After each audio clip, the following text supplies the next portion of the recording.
Fala pessoal, tudo bem com vocês? Eu sou Gustavo Belotto, oi, maoi.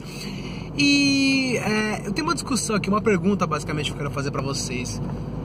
O que vocês acham assim? Vocês acham que, pensando na questão dos médicos, vocês acham que hoje a gente tem que realmente pesquisar as coisas antes de ir pro médico? Ou isso pode ser uma coisa prejudicial? Tem os dois pontos de vista em relação a isso. Eu tenho até eu não sei exatamente pra mim é um meio termo, não tem dois extremos, digamos assim. Até contar uma experiência curiosa. Eu vou compartilhar isso. Eu vou ter que compartilhar isso. Quando eu era mais novo, né, eu tava jogando bola, tomei uma bolada na região meio complicada, né. E, cara, foi forte, ficou doendo uns dias. E eu não sei se eu fiquei mexendo porque tava doendo. E ficou um pouco inchado e tal, né. Aí eu comecei a pesquisar na internet, falei, mano, o que tá acontecendo? Inchado, né, rigidez e tudo mais. Cara, eu pesquisei tanto que eu cheguei no câncer de testículo. E depois de algumas horas eu já tava imaginando minha vida assim com uma bola só.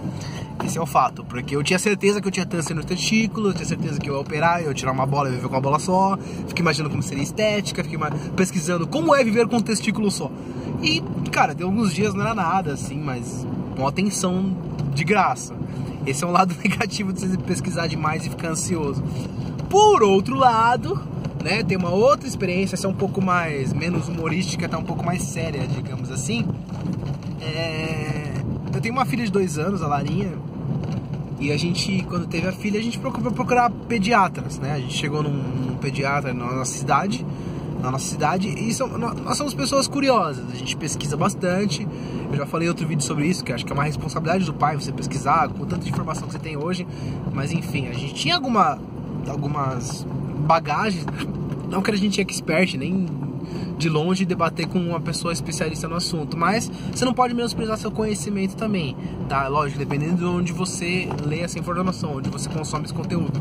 Se você fica consumindo tirinha de WhatsApp, aí é bem questionável o seu conhecimento. Mas hoje em dia muitos profissionais respeitados, muitas pesquisas grandiosas, de renome, estão disponíveis na internet, né? Então assim, não tem como você menosprezar também essa ferramenta poderosa que você tem. Sabendo usar, você pode adquirir muito conhecimento bom, né? Então eu vejo bastante vídeo de especialistas, são os caras falando, né? Eu não dar o nome dele da bater pra falar baboseira, mas enfim. E a gente tinha algumas informações. Quando eu cheguei nesse médico, ele era falado, o Dr. X é o tal, né? Na época ele cuidou de você. Quer dizer, eu tenho 30 anos, né? Isso pra mim não significa muita coisa, ele cuidou de mim. Se ele foi cuidar da minha filha igual ele cuidou de mim, cara, tem uma coisa bem errada. E é engraçado que foi exatamente isso, né? Ele chegou com o mesmo discurso.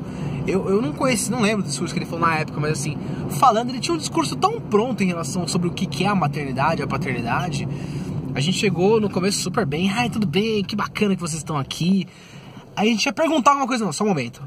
Ó, eu vou te falar tudo sobre maternidade, tudo aqui, todas as respostas. Quando eu terminar, se você tiver alguma dúvida ainda, aí a gente conversa. Eu achei um pouco estranho.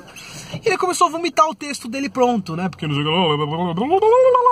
falou uns 20 minutos, 30 minutos, e ele terminou, mais alguma dúvida?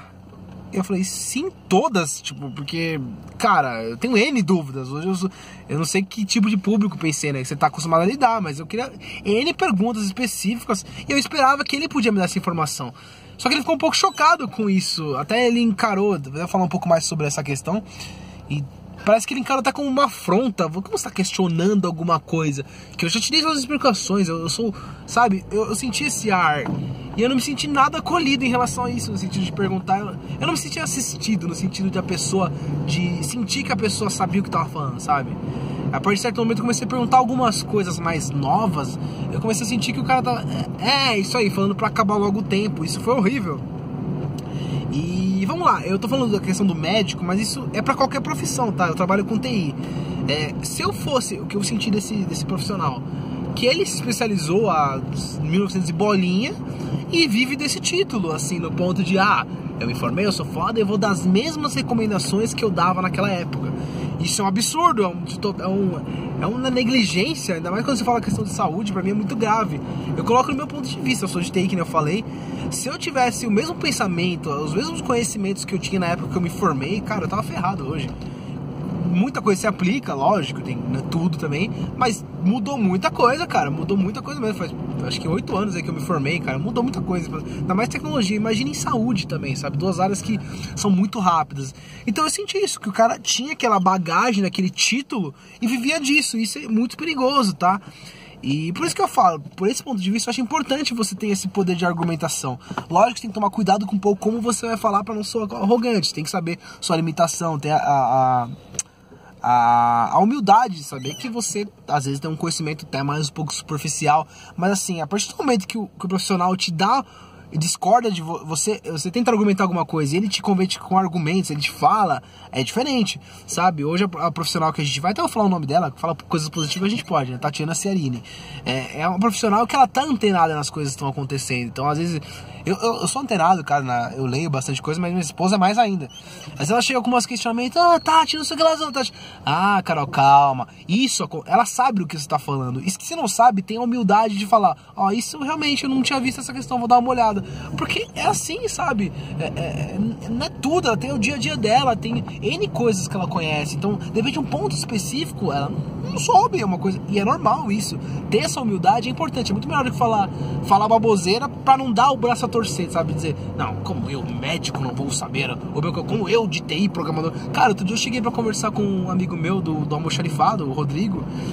E, cara, eu sou de TI, eu sou gestor da área, assim, tipo, teoricamente eu sou a pessoa que deveria mais conhecer de tecnologia na empresa.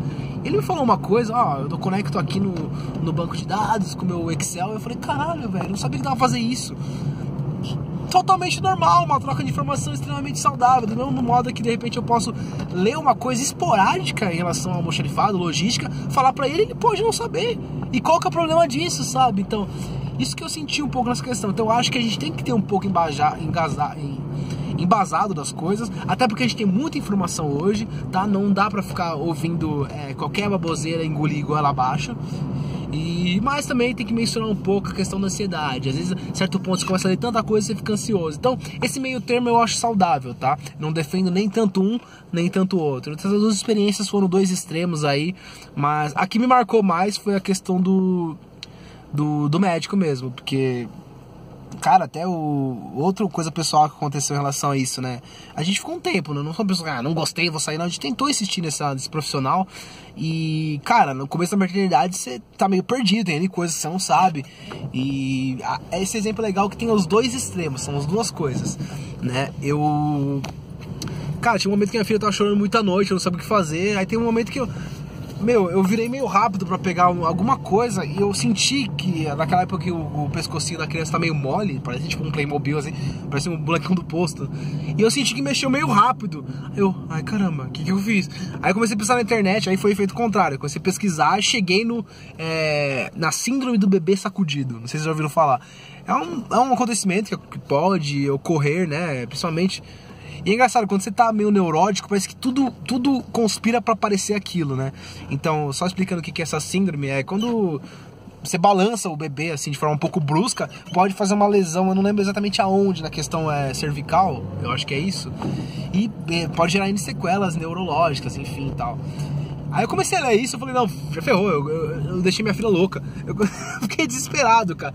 E é foda que eu falei, você começa a ler, parece que tudo conspira pra você ser o culpado. Aí eu lia lá, isso é mais comum entre pais jovens na faixa dos 30 anos, que estão desesperados, pais de primeira viagem. Cara, eu só faltava o artigo falar, isso acontece muito com o Beloto. Praticamente eu vi isso, cara, comecei a ficar desesperado.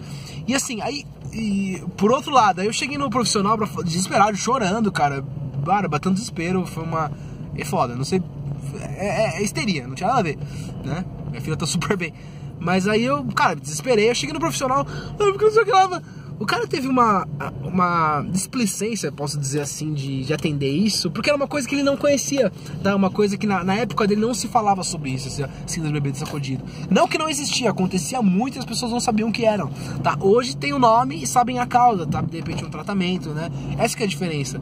Cheguei desesperado, cara, eu juro, eu vou até imitar ele. Doutor, eu vou imitar eu e ele, né? Eu vou ser ridículo. Doutor, acho que eu já colei, síndrome do bebê sacudido. Aí eu vou lançar. Ele, quê? Como que chama isso aí? Síndrome do... Não, isso aí... Não, isso aí não... Como que é esse negócio? cara nem sabia o que eu tava falando, sabe? Eu me senti... Depois que eu retomei, assim, minha razão, né? Falei, caramba, o cara nem sabe o que tá falando, né? Já a outra doutora, eu comentei esse acontecimento, não, ela explicou, não, isso acontece, pode ter convulsão, me explicou os sintomas, sabia o que era, e se não soubesse, ia pesquisar, eu tenho certeza. Então, você percebe a diferença, sabe? Então, isso eu acho muito complicado nessa questão, principalmente nas profissões mais clássicas.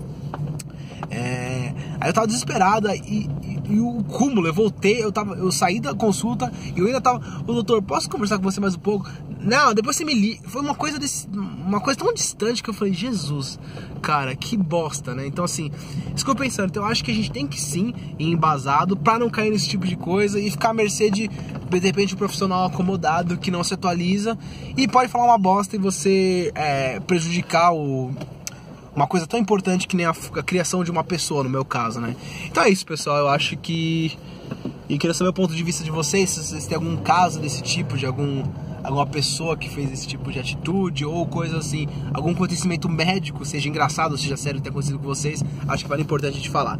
Beleza, pessoal? Um abraço, até mais!